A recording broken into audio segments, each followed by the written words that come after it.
ॐ अज्ञानतिमिरान्धस्य ज्ञानाञ्जनशलाकया चक्षुरुन्मिलितं येन तस्मै श्रीगुरुवे नमः।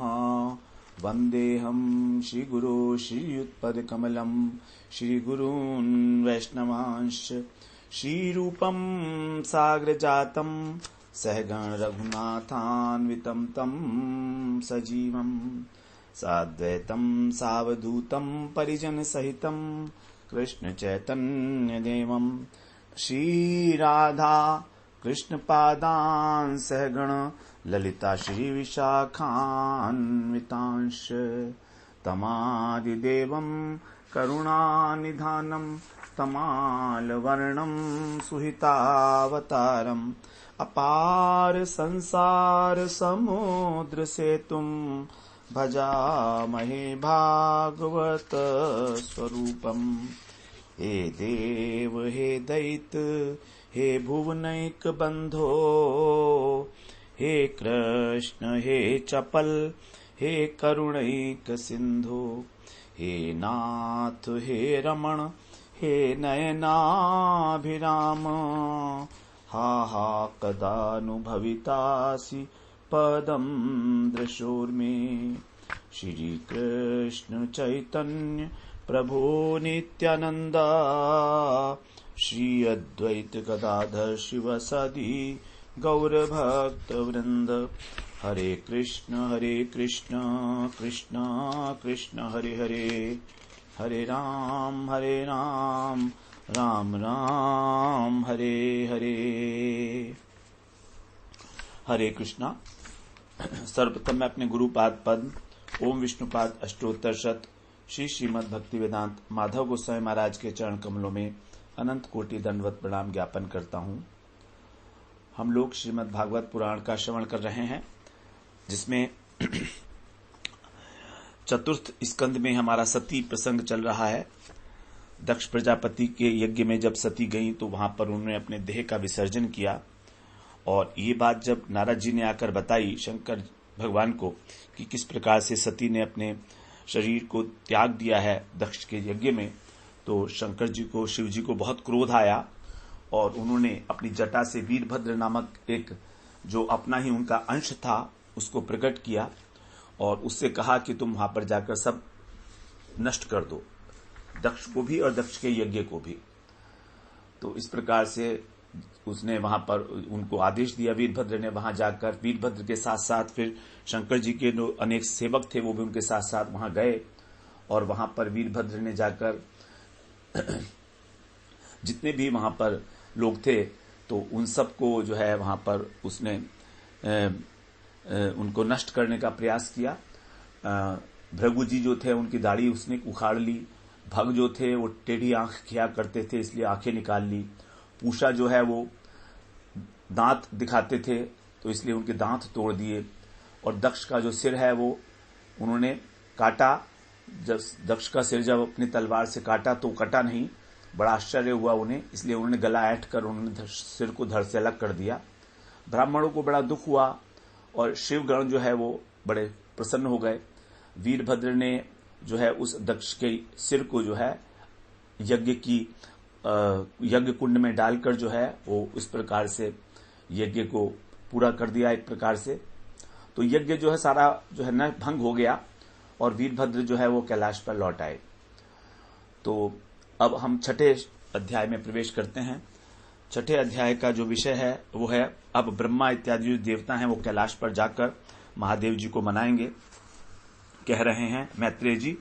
मैत्रेय उवाच अथ देवगणा सर्वे रुद्रानीकै पराजिता शूलपट्टिशनी पट्टिनिस्त्रिशंक गदा परिघ मुद्गरई। मैत्रेय जी कहते हैं अथ माने अब तब इसके बाद हे विदुर जी, रुद्र की सेना के जो त्रिशूल पट्टिश खड्ग गदा लाठी इत्यादि से सभी वहां पर जो देवता थे वो उनको हरा दिया गया। देवताओं को वहां पर पराजिता, सारे देवता जो है पराजित हो गए, अनेक प्रकार के जो हथियार थे उनसे। और दूसरे श्लोक में बोलते हैं संचिन्न भिन्न सर्वांगा सत्विर्कसभ्या भयाकुला स्वयं भुवे नमस्कृत्य कार्स्यानैन तन्य वेदयन कार्स्यान्येन तन्न वेदयन। सर्वांगा, उनके जो सभी अंग थे वो संचिन्न भिन्न कट फट गए, और वो ऋत्विक जो थे वहां पर उनके साथ ही सारे सभासद, सभ्या माने सभासद, भय आकुला, भय से व्याकुल हो गए, और ब्रह्मा जी के पास स्वयं हुए, ब्रह्मा जी के पास जाकर प्रणाम करके नमस्कृत्य एतत् कार्स्येन, ये सारी घटनाएं जो हैं पूरी निवेदन किया, ब्रह्मा जी के पास सारा जाकर वृत्तांत सुनाया उन्होंने। कह रहे हैं ब्रह्मा जी से उपलभ्य पुरै वैतत् एतत् भगवान् अब्ज संभवः नारायणस्य विश्वात्मा न कस्याध्वर्मीयतु। पुरा एव एतत्, उपलभ्य माने जानते थे, पुरा एव एतत् पहले से ही कि यह होगा ही होगा। तो ब्रह्मा जी जो है जानते थे कि होगा ही होगा, ऐसा जानकर संभव माने आत्म संभव माने जो भगवान अब्ज संभव, जो भगवान की नाभि से कमल निकला है उसमें जो प्रकट हुए संभव माने भगवान ब्रह्मा, च विश्वात्मा नारायण, और नारायण कस्य अध्वरम, प्रजापति दक्ष के जो यज्ञ में न इयतुहु, नहीं आए थे, क्योंकि ब्रह्मा जी और नारायण जानते थे सर्वांतर्यामी है कि ये भावी उत्पात होगा ही होगा, इसलिए वे दक्ष के यज्ञ में गए ही नहीं थे। जबकि यज्ञ के अंदर जो है दक्ष ने बुलाया ही होगा ब्रह्मा जी को भी और नारायण को भी, है, लेकिन वो इस बात को जानते थे, इसलिए वो आई नहीं। उन्हें मालूम था कि महादेव का अनादर किया जा रहा है, तो इसलिए वो गए नहीं वहां पर, दोनों ही, ब्रह्मा जी भी और नारायण भी। तो देखिए, हमें जिस सभा में भी बुलाया जाता है उसमें ऐसे ही नहीं चले जाना चाहिए, सोच समझ कर जाना चाहिए कि क्या होने वाला है वहां। यदि वहां संभावना है कि दंगा होगा, किसी प्रकार का उत्पात होगा, तो उसमें ना ही जाएं तो अच्छा है। चौथे श्लोक में कहते हैं तदा कर्ण विभु प्राह तेजीयसी कृतागसी क्षेमाय तत्र सा भूयान्न प्रायेण बुभूषताम। तत् आकर्ण, उसे सुनकर ब्रह्मा जी ने, विभु माने ब्रह्मा जी ने कहा, प्राह माने कहा, तेजीयसी अनाग्रसी कृत, आगासी आगसी, जो तेजस्वी महापुरुष हैं यदि उनका अपराध किया जाता है, परम समर्थ तेजस्वी पुरुष से यदि कोई दोष हो भी जाए तो उसका अपराध करने पर उसका बुभूषताम, तत्र जो अपराधी है उसका प्रायण क्षेमाय, प्राय कल्याण न भूयात, नहीं होता। तो जो बदले में अपराध कर रहा है उस मनुष्य का कभी भला नहीं हो सकता। जो तेजस्वी महापुरुष के प्रति अपमान करता है उनका, तो उसको किसी भी प्रकार के अच्छे फल की प्राप्ति नहीं हो सकती है। 5वें श्लोक में बोलते हैं अथापि यूयम कृतकिल विषाभमम ये बहिरिशो भाग भाजम परादु प्रसाद यध्वम परिशुद्ध चेतसा क्षिप्र प्रसादम प्रगृहीतांघ्रि पद्मम। यहां कह रहे हैं ये यूयम, जिन, यूयम माने तुम लोगों ने, ये माने जिनका, बर्हिश भाग भाजम, जो यज्ञ में भाग पाने वाले, और भवम शंकर जी, उनको परादु माने उनको भाग नहीं दिया गया। तुम लोगों ने यज्ञ में शंकर भगवान को जो भाग देना चाहिए था वो नहीं दिया, ऐसा करके बहुत बड़ा अपराध किया है। किलविषाकृत, किलविषा माने अपराध किया है तुमने। अथ अपि, फिर भी, परिशुद्ध चेतसा, जब शुद्ध चित्त से, प्रसाद यध्वम, उन्हें प्रसन्न करो। अब हमें उन्हें प्रसन्न करना चाहिए, उनके पैर पकड़कर उनसे क्षमा मांगनी चाहिए, क्योंकि अंग्रि पद्मम प्रगृहीतम, उनके चरण कमल पकड़ने पर वे क्षिप्रम प्रसाद, वे शीघ्र ही क्षिप्र प्रसाद, व शीघ्र ही प्रसन्न हो जाएंगे। शंकर भगवान तो शीघ्र ही प्रसन्न हो ही जाते हैं। तो अपराध तो हो गया है, लेकिन अब चलो शंकर जी को जाकर प्रसन्न करते हैं। हमारे पास और कोई जो है वो शेष नहीं है, उपाय कोई हमारे पास नहीं है उनको प्रसन्न करने के अतिरिक्त। छठे श्लोक में बोल रहे हैं, आशासाना जीवत मध्वरस्य लोकः सपालः कुपितेन यस्मिन् तमाशु देवं प्रियया विहीनं क्षमापयध्वं हृदि विद्धं दुरुक्तै। दुरुक्तै जो दुर्वचन है दक्ष के, ऐसे उनसे हृदय विद्धम, उनका हृदय जो है बिंधा हुआ है शिव जी का। और अब वो प्रियाया विहीनम, अब वो प्रिया से भी रहित हो गए हैं, अब सती भी नहीं है। तो अध्वरस्य जीवितम, इस यज्ञ को जीवितम माने दोबारा से जीवन देने के लिए आशा सा नाम, यदि तुम आशा करते हो, यदि तुम चाहते हो कि ये यज्ञ दोबारा से प्रारंभ होकर पूर्ण हो जाए, तो फिर क्या करना है, तम देवम आशु, देव माने महादेव, शिव जी को, आशु माने शीघ्र ही, क्षमा पयध्वम, उनसे क्षमा मांगो अपने अपराधों के लिए।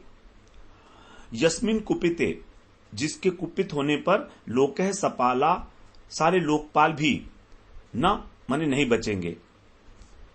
यदि शिव जी क्रुद्ध हो जाते हैं तो लोकपाल के साथ ये सारे लोक भी जो हैं, जितने भी हैं, क्योंकि शिव जी तो प्रलय के देवता हैं, तो वो तो कुछ भी कर सकते हैं, संहार कर सकते हैं यदि वो अप्रसन्न है तो। 7वें श्लोक में बोलते हैं, नाहम न यज्ञो न च यूयमन्ये ये देह भाजो मुनयश्च तत्त्वं विदुः प्रमाणं वीर्ययोर्वा न स्यात्तमतंत्रस्य क उपायं विधित्सेत्। यस्य आत्मतंत्रस्य, आत्मतंत्रस्य माने जो अपना ही उनका एक तंत्र है, अर्थात स्वतंत्र हैं, जो परम स्वतंत्र है, ऐसे शिव जी, तत्वम उनका तत्व, वामने अथवा बल उनका बल, वीर्य उनके पराक्रम को, प्रमाणम उसकी सीमा जो है कितना है उनके अंदर, उनकी सामर्थ्य को, अहम न यज्ञ मैं नहीं जानता हूं, मैं अहम माने मां न यज्ञ, यज्ञ माने विष्णु, जो यज्ञ हैं, यज्ञ पुरुष हैं विष्णु वे,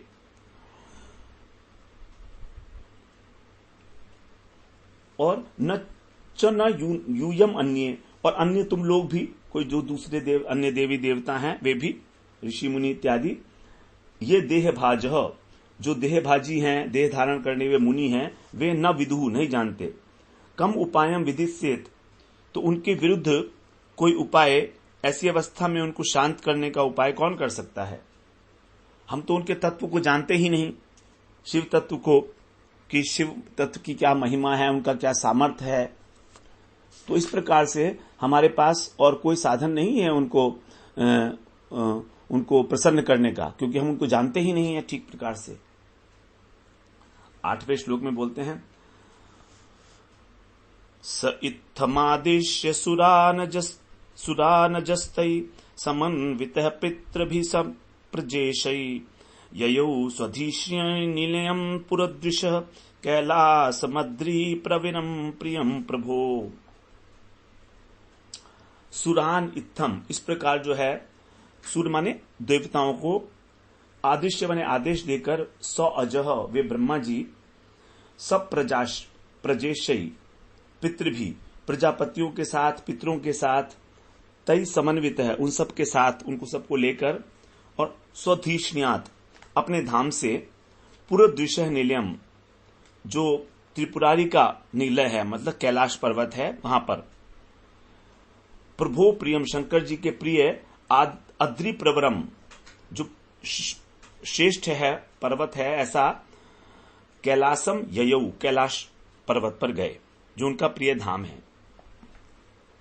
कैलाश पर्वत पर ब्रह्मा जी हैं सबके साथ गए। तो यहां पर कैलाश को बताया गया है कि भगवान का अत्यंत प्रिय है, जो उनका धाम है जिस पर वो रहते हैं कैलाश पर्वत के ऊपर। ऐसा कहा जाता है कि जो कैलाश पर्वत है, वहां पर जो कैलाश पर्वत की शिखर है, वो उसकी परछाई जो है मानसरोवर पर पड़ती है, ऐसा कहा जाता है। और मानसरोवर इसीलिए उसको बोलते हैं कैलाश। कैलाश का मतलब होता है के जले लासो नृत्यम यस्य, अर्थात जो पानी में, के माने के जले, जल में, पानी में, नृत्यम यस्य, जो नाचता रहता है उसका नाम है कैलाश। तो इस प्रकार जो भगवान का अत्यंत प्रिय धाम है, वहां पर जो है ब्रह्मा जी सबको लेकर, प्रजापतियों को और देवताओं को, पितरों को लेकर वहां पर गए कैलाश पर्वत पर। अब 9वें श्लोक में बोलते हैं, जन्मौषधि तपो मंत्र योग सिद्धे नये तेरई जुष्टम किन्नर गंधर्वैरप्सरोभिवृतम सदा। यहां पर अब कैलाश पर्वत की महिमा, कैलाश पर्वत का जो सौंदर्य है उसका बड़ा सुंदर वर्णन है। आगे के काफी सारे श्लोक में जो है इसी का वर्णन है कैलाश पर्वत का ही, कि किस प्रकार से वहां पर सभी लोग जो हैं रहते हैं और एक रमणीय स्थान है वो। 20 श्लोकों से भी ज्यादा श्लोक हैं जिसका वर्णन है इसमें। कह रहे हैं कि वो जो पर्वत है जन्म औषधि, वो जो पर्वत है वहां पर औषधियां और तप, मंत्र, तप या मंत्र जप से या योग की सिद्धि से प्राप्त जो देवता हैं वे, उनसे युक्त है वो, और किन्नर गंधर्व अप्सराओं से सदा घिरा रहता है। वहां पर वो निवास करते हैं इस प्रकार के देवता, जन्म से ही जो सिद्ध देवता हैं। 10वें श्लोक में बोलते हैं, नाना मणिमणि श्रृंगै नाना धातु विचित्रितै नाना द्रुमलता गुलमय नाना मृगगणा व्रतै। मणिमय शिखर है उसके, नाना मणिमय मई श्रृंगई, श्रृंगई माने शिखर है। अनेक प्रकार की धातुओं से रंग बिरंगे प्रतीत होते हैं और अनेक प्रकार के वृक्ष हैं, द्रुम लताएं हैं, गुल्म इत्यादि हैं, और नाना मृग गणाव्रतई, जिसमें झुंड के झुंड जो पशु हैं वो विचरण करते रहते हैं। मृग का अर्थ होता है पशु, मृग का अर्थ हिरन भी है, लेकिन मृग का जो ब्रॉड विस्तृत अर्थ है उसको पशु कहा जाता है। अब 21वें श्लोक में बोलते हैं, नाना मल प्रस्त्र वर्णैर नाना कंद रसानुभि रमणम विहरंती नाम रमणै सिद्ध योषिताम। अनेक प्रकार के वहां निर्मल जलों के झरने बह रहे हैं, बहुत सारी कंदराएं हैं गहरी गहरी, ऊंचे ऊंचे शिखर हैं वहां पर, और वहां पर जो हैं सिद्ध पत्नियां विहार करती हैं, सिद्ध योषिताम, जो सिद्ध हैं उनकी पत्नियां वहां पर विहार करती हैं। सिद्धों की पत्नियां रमणई अपनी क्रीड़ाओं से वहां पर विहार करती हैं। 12वें श्लोक में बोलते हैं, मयूर के काभिरुतम मदा अंधालि विमूर्छितम प्लावितै रक्त कंठानाम गुजितैश्च पतत्रिणाम। मयूर जो है वहां के का ध्वनि करते रहते हैं, के का, इस प्रकार से मोरों का शोर होता है। मदांध अली, जो मतवाले भौरे हैं, वे विमूर्छितम गुंजायमान होते हैं। रक्त कंठा नाम प्लावित, और कोकिलाएं जो कोयले हैं वो कूकती हैं। और पतत्रिणाम कूजितई, पक्षियों के चहकने से वो जो पर्वत है कैलाश पर्वत, कहते हैं आहवयंतम ये उदहस्तैर द्विजान काम दुदय द्रुमई व्रजंतमिव मातंगैर गृणंतमिव निर्झरई। जो उदहस्तै द्विजान, द्विज का अर्थ होता है पक्षी, तो ऐसे पक्षी, और द्रुम का अर्थ होता है वृक्ष। तो जो कल्प वृक्ष हैं वे अपनी अपनी ऊंची ऊंची डालियों को हिलाकर, जैसे मान लो बुला रहे हो, हस्त बोला गया उसको, हस्त का मतलब डालियां, जो वृक्ष की डालियां होती हैं उनको हिला हिलाकर मानो पक्षियों को बुलाते हैं। द्विजान आहवयंतम, मानो बुला रहे हैं उनको। और हाथियों के चलने से, मतंगई वृजंतम माने चलने से, मानो पर्वत जो है चलता हुआ सा लग रहा है, कैलाश स्वयं ही चलता हुआ लग रहा है। और झरनों की जो कलकल ध्वनि है उससे ऐसा लगता है कि वो कोई मानो बातें कर रहा है। निर्झरई गृहंतम मंदारै पारिजातैश्च सरलैश्चोपशोभितम तमालै शालतालैश्च कोविदारासनार्जुनै वहां पर जो वृक्ष हैं वो बता रहे हैं, आक के वृक्ष हैं, मंदार के, पारिजात, सरल, तमाल, शाल, ताड़, कचनार, आसन, असन और अर्जुन के वृक्ष से वो जो पर्वत है बड़ा सुशोभित हो रहा है, सुहावना प्रतीत होता है। 15वें श्लोक में कहते हैं, चूतई कदम्बैर नीपैश्च नागपुन्नाग चंपकई पाटला शोक बकुलई कुंदई कुरबकैरपी।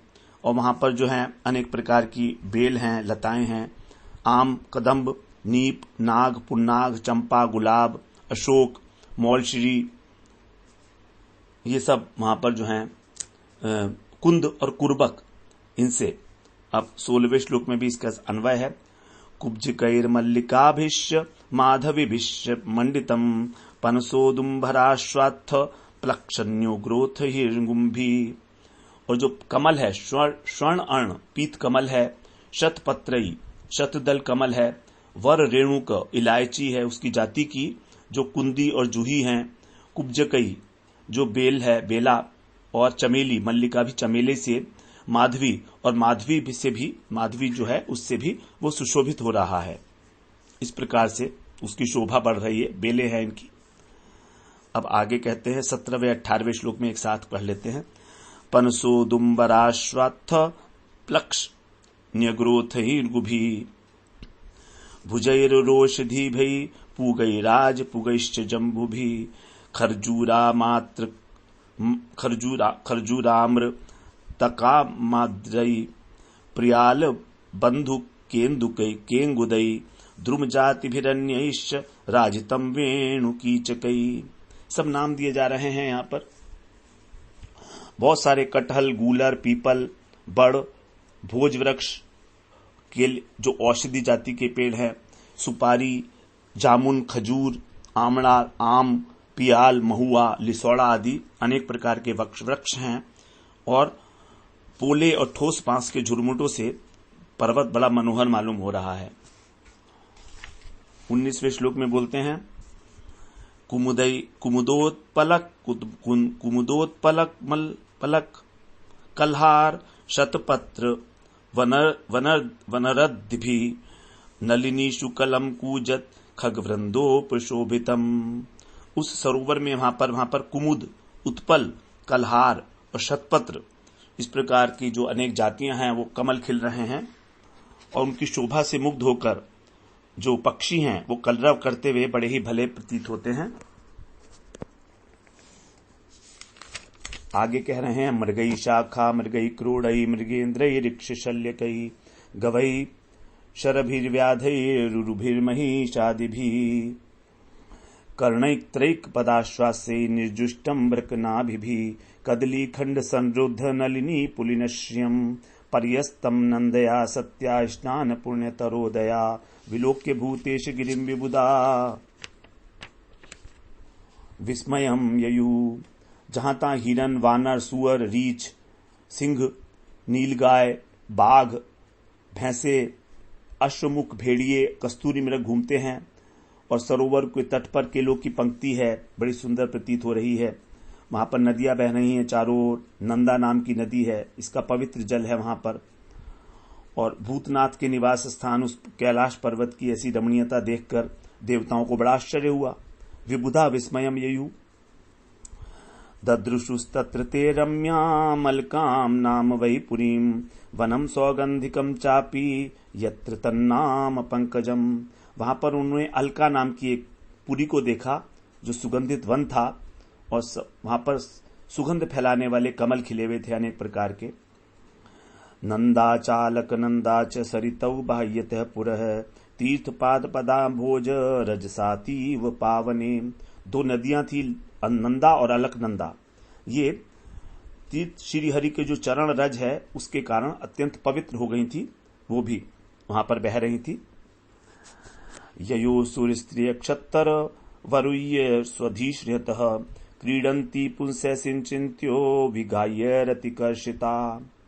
उस नदियों के अंदर जो देवांगनाएं हैं, सूर्य स्त्री, वो हे विदुर जी, उसमें थकी हुई देवांगनाएं जो है जल क्रीड़ा करती थी, और उसमें प्रवेश करके अपने प्रियतम के ऊपर वो रथ जल उलीच रही थी।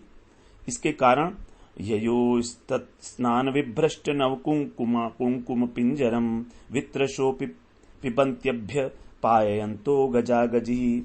उनका जो कुंकुम था वो घुलने से जल पीला हो गया, और जल को हाथी जो है वो प्यास न होने पर भी गंध के लोभ से पीते थे और हथनियों को भी पिलाते थे। तार हेम महारत्न विमान शत संकुलाम जुष्टाम पुण्य जन स्त्रीभिर्यथाखम सतंग्रि घनम।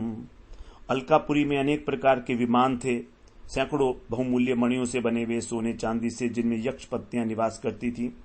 इसलिए वो जो विशाल नगरी है वो आकाश के समान प्रतीत हो रही थी। हित्वा यक्षेश्वर पुरीम वनम सौगंधिकम चयत द्रुमई काम दुघई हद्यम चित्रमाल्य फलच्छदई। इसलिए जो कुबेर की राजधानी है, यक्षराज कुबेर की राजधानी, उस अलकापुरी को पीछे छोड़कर जो देवता थे वो उसमें वन में आ गए थे, जो सुगंधित वन था, और वो अनेक प्रकार के फलों से, वृक्षों से, कल्प वृक्षों से सुशोभित था।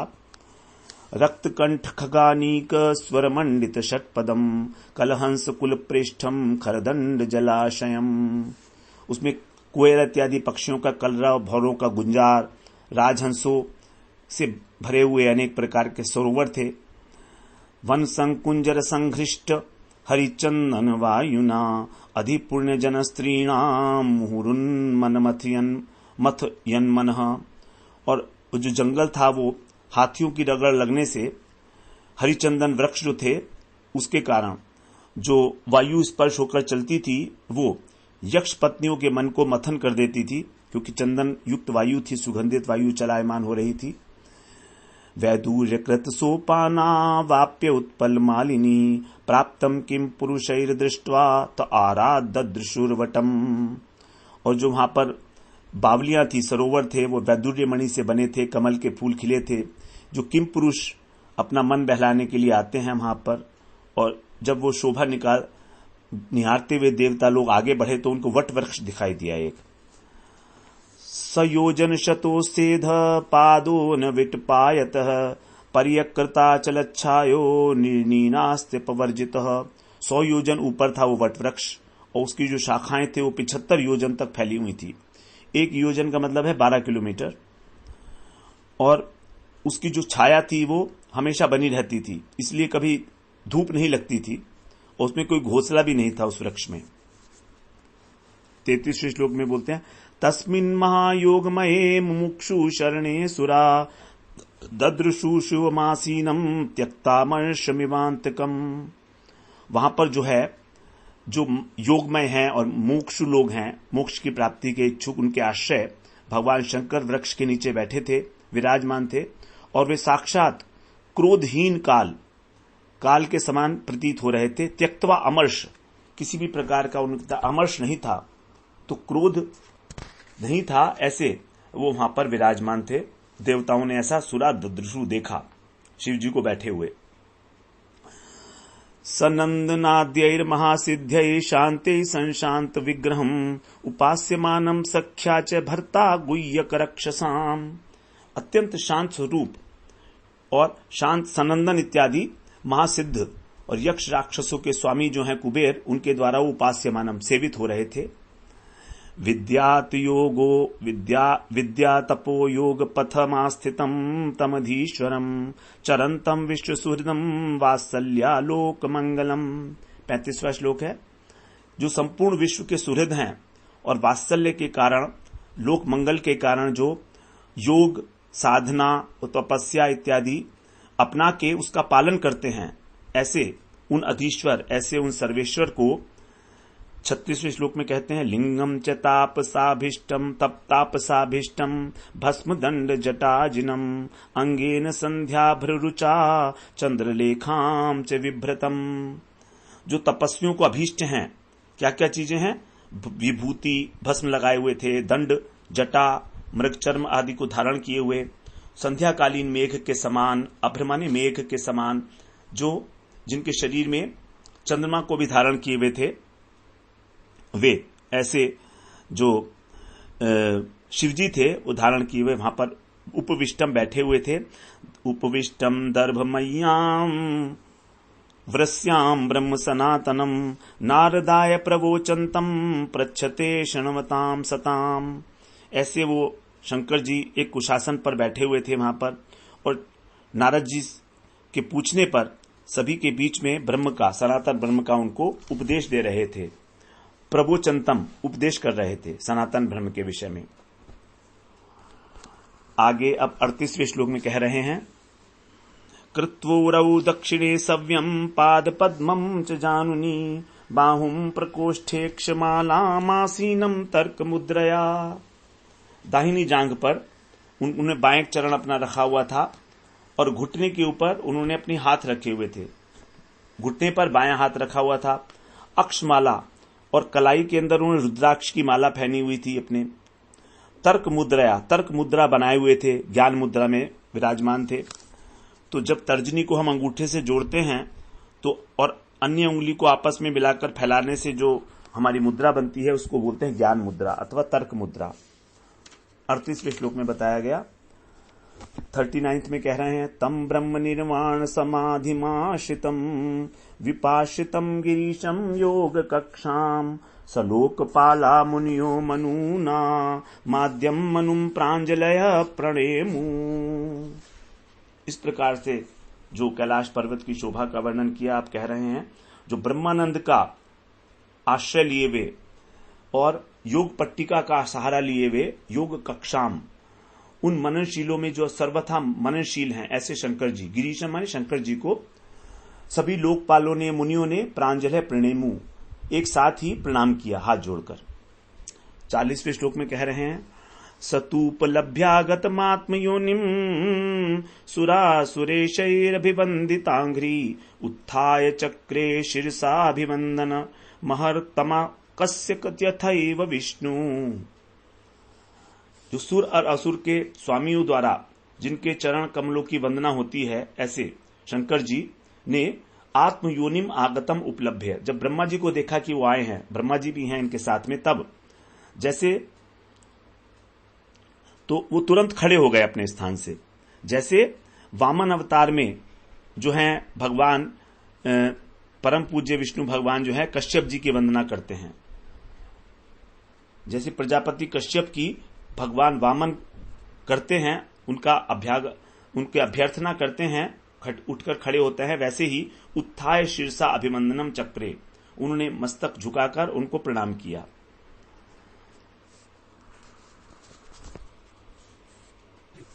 फोर्टी श्लोक में कह रहे हैं, तथा परे सिद्ध गणा महर्षिभिर ये वै समन्तादनुनील लोहितम नमस्कृतः प्राह शशांक शेखरम कृत प्रणामम प्रहसन्निवात्म भू। इसके बाद शंकर जी जो चारों ओर से सिद्ध गण के बैठे हुए थे उनको, और उन्होंने भी सबको ब्रह्मा जी को प्रणाम किया। आपस में सब लोगों ने एक दूसरे को प्रणाम किया फिर, और सबके नमस्कार कर चुकने के बाद फिर ब्रह्मा जी ने जो चंद्रमौली भगवान है शशांक शेखर, जो अपने मस्तक पर चंद्रमा को धारण करते हैं, उनसे हंसते हुए कहा, जो अब तक खड़े हुए थे प्रणाम की मुद्रा में खड़े हुए थे, ऐसे उनसे हंसकर कहा उन्होंने, ब्रह्मा जी ने, ब्रह्मोवाच जाने त्वामीशं विश्वस्य जगतो योनि बीजयो शक्ते शिवस्य च परम यत्तत् ब्रह्म निरंतरम। हे देव, मैं जानता हूं, मैं आपको संसार का स्वामी के रूप में जानता हूं। विश्वस्य ईशम, आप जगत की जो है उत्पत्ति का और कारण है। बीजयो शिवस्य, उसके मूल कारण है शिव। और परम यत निरंतरम ब्रह्म, जो उससे परे है वो अखंड ब्रह्म भी आप ही हैं, एक रस पर ब्रह्म है आप। त्वमेव भगवन् एतत् शिव शक्तयो स्वरूपयो विश्वं सृजामि पास्यसि क्रीडन्नूर्न पटो यथा। जैसे मकड़ी, ऊर्णपट का मतलब होता मकड़ी, तो जैसे मकड़ी है वैसे ही आप भगवान इस शिव और शक्ति के साथ, एतत् शिव शक्ति हो, शिव और शक्ति के साथ स्वरूप से क्रीड़ा करते हुए इस विश्व की सृष्टि करते हैं, पालन करते हैं, उसको खा जाते हैं। मकड़ी जो है अपने मुंह से ही लार निकालती है, जाला बुनती है और उस जाले को ही फिर अपने आप ही उसको निगल लेती है, तो उसको नष्ट भी कर देती है। उसी प्रकार से आप करते हैं मकड़ी के समान अपनी, ये आपकी सब लीला है। 44वें श्लोक में कहते हैं, त्वमेव धर्मार्थ दुघा विपत्तये दक्षेण सूत्रेण ससर्जिताध्वरम् त्वयैव लोके वसिताश्च सेतवो यान् ब्राह्मणाक्षरधते धृतव्रतः। धर्म और अर्थ को जो देने वाले वेद हैं उनकी रक्षा के लिए त्वम एव आपने ही दक्षेण सूत्रेण दक्ष के माध्यम से अध्वरम यज्ञ को उत्पन्न किया, और फिर जिस पर व्रतधारी जो ब्राह्मण है श्रद्धा करते हैं, त्वयि एव आपने ही जितनी मर्यादाएं हैं, सेतु माने मर्यादाएं हैं, वे भी लोके अवसिता इस संसार में स्थापित की। 45वें श्लोक में कह रहे हैं, त्वं कर्मणा मंगल मंगलानाम कर्तुस्म लोकम तनुषे स्वपरम वा अमंगलानाम च तमिस्र मुल्बणम विपर्ययकेन तदेव कस्यचित्। और जो शुभ कर्म है, मंगलानाम कर्मणानाम, ऐसे कर्तुम जो करने वाले हैं उनको आप मंगलम स्व, जो स्वर्ग लोक है मंगलमय, अथवा जो मोक्ष है परम, जो स्वर्ग से भी परे है मोक्ष, वो तनुषे माने उनको दे देते हैं। और जो अशुभ करने वाले हैं उनको उल्बणम तमिश्रम, घोर नरक देते हैं। तत्एव कस्यचित्, फिर भी ऐसा आप जो है किसी किसी व्यक्ति के लिए इन कर्मों का फल उल्टा कैसे हो जाता है। 46वें श्लोक में कह रहे हैं, न वै सतां त्वच्चरणार्पितात्मनां भूतेषु सर्वेषु विपश्यतां तव भूतानि चात्मन्य पृथक् दिदृक्षतां प्रायेण रोषो भी भवेद्यथा पशुम्।